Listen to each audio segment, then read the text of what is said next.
Hi GITV, Bobby Axeman Hildebrand here, and today I'm going to be going over my Rebel Commander loadout for BB Wars Episode 1, A New Dawn.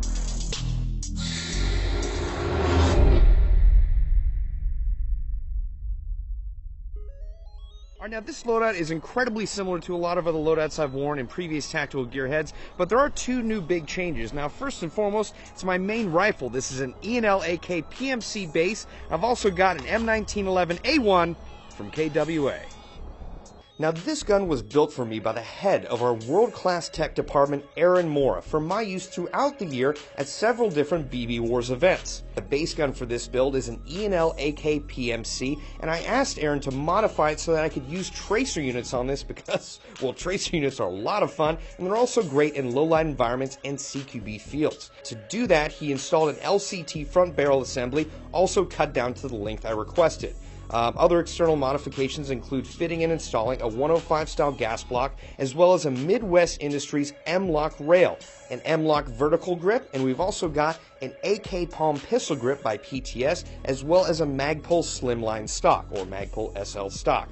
Now, Aaron threw in everything but the kitchen sink for this internal build, so I'm just going to go down the list. First of all, this gun has been rewired to the rear, the angle of engagement has been corrected. This gun also features a Siege Tech balanced gear set, Magic Box clear palm piston, Magic Box double O-ring piston head, a Magic Box 3/4 cylinder, a Magic Box V3 cylinder head, Magic Box low resistance wires, Modify 120 spring, a Tinley GT 40,000 short motor, a Lonex V3 spring guide, a 365mm Miracle barrel, as well as Mad Bull blue bucking, and a Pro Win AK hop-up, all making for one absolutely amazing gun build.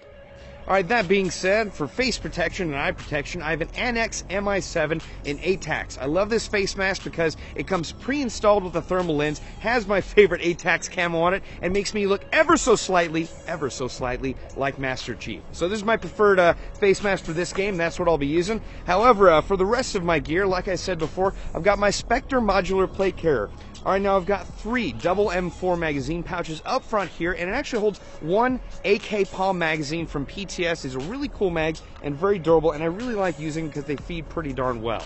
Now that being said, I also have more double M4 magazine pouches on the left side. I've got an additional AK magazine here, and I've got a grenade pouch. I'm going to be switching back and forth between Airsoft Innovations tornado grenades as well as Thunderbee grenades. I honestly just like grenades in general.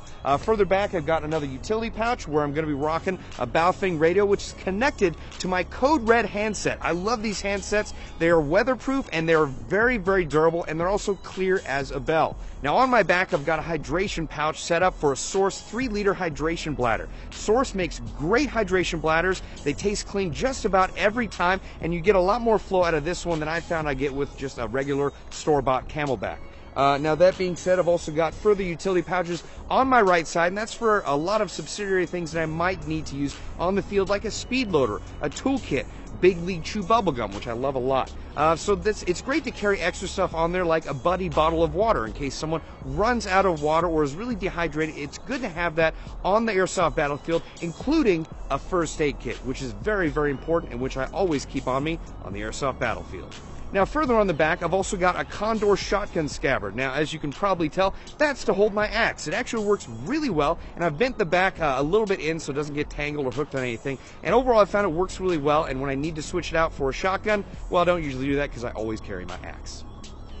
I've got 2 pistol magazine pouches for my KWA M1911A1, which is secured in my G-Code RTI holster, which is connected to a leg panel. Now, I really like this setup from G-Code because it's really easy to access in both the CQB environment as well as outdoor field gameplay.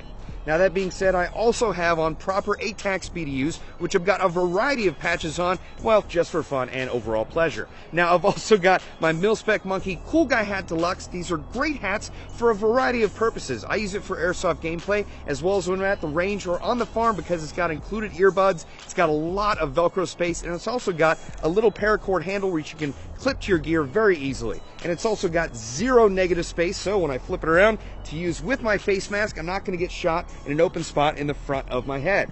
So a very good purchase, and I highly recommend this hat overall. Now, as far as my gloves, I'm wearing Mechanics Impact 2012 gloves. I really like these a lot because they combine both dexterity and protection in a really good medium. You have rubber coating on the outside, and you still have quite a degree of movement on your hands, leaving them very dexterous. Now, I'm also wearing for pants, I've got triple aught design pants, which work great because they have a lot of pockets, they're very flexible and tough, and they also have an integrated knee pad design, which I really like because knee pads aren't going to go up and down, they're going to stay secure in the same place every time. Now, one of my favorite pieces of gear for this tactical gearheads, and I'm sure you've noticed this over time, is I love my Under Armour Tactical Valsets boots. They're like walking on a cloud of awesomeness. They're incredibly lightweight, very durable, and very breathable in hot climates. Now, you might notice, based on the footage you're seeing right now, is that there's blood on them. Well, it's not mine. It's actually fake blood from a recent BB Wars prologue, The Embers of Hate Part 2. I probably need to wash my boots, and that's all I'm going to say about that. Now, I've also got my trusty tomahawk on me. This is great to have as a melee weapon. I can get those close-in shush kills and bring them down to the ground. It's also really good in case I cannot access my axe quickly enough or quietly enough. And also, it's great to have more than one melee weapon on the battlefield at any given time. Once again, I'm Bob the Axeman Hildebrand, and thank you for watching my Rebel Commander loadout for BB Wars Episode 1 A New Dawn, sponsored by Jag Precision, KWA, and BioVal. I'll see you on the field.